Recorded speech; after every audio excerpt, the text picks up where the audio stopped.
That opening sequence wasn't shot on a DJI Ronin 2 SC Pro Ace. I'm not even sure about those names. It was shot on this Neewer Steadicam, $75 versus the Ronin $500.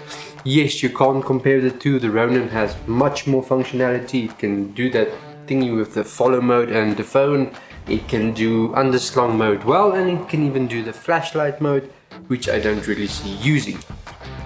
But yes, for the price and to have stable shots, this little thing is a beast. It has some cons. One of them, can I tell you about this? It comes with the quick release plate. This plate does fit on my Benro KH25N, so it's quite nice to just keep this on my camera. You can shift for the balance, you can move it left to right. You can use also shift from forward and backward. This doesn't move, so you can't really do underslung mode. You can use it like this, so you can let it hang like this and do underslung mode. It's still pretty stable, so it does work. Just a side note, those footage was shot at 60 frames a second and some warp stabilizer was added. If that's one of the first things you'll hear on YouTube, if you want a smoother footage, just shoot at a higher frame rate and just drop it down. But the center post can also be adjusted. That will be just to make the balancing easier, depending on what the weight is of the rig that you're going to put on top of this. It does have a 6-pound payload capacity. This center post, the center column is made from carbon, and this overall feels really sturdy. It feels tough. It feels well built. This has a rubber grip, so it doesn't slip even after it's a lot of usage, a lot of sweating.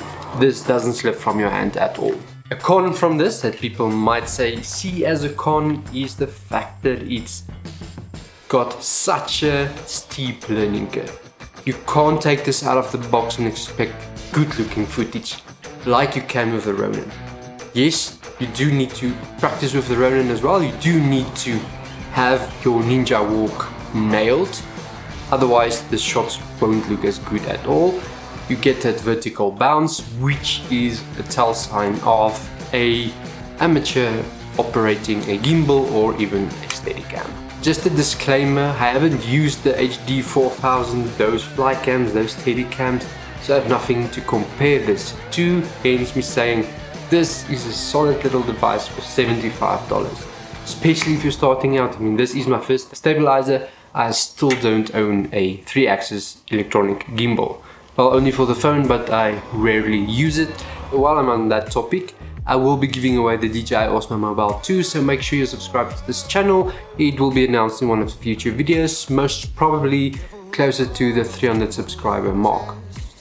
So balancing this is not that hard.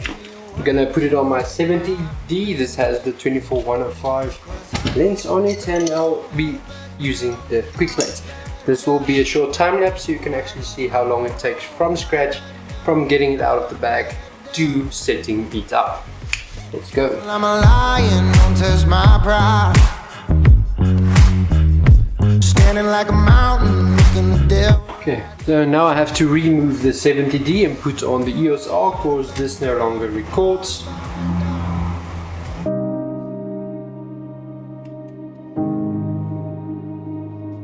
To get more stable footage, look no further. This is a great little tool to start out. If you get the hang of this, once you transition into using higher end gimbals, you're gonna be unstoppable. So if you found any value from this video, don't forget to give it a thumbs up. If you like to see more content like this, don't forget to subscribe. Go out, go make it happen. I'll see you next week.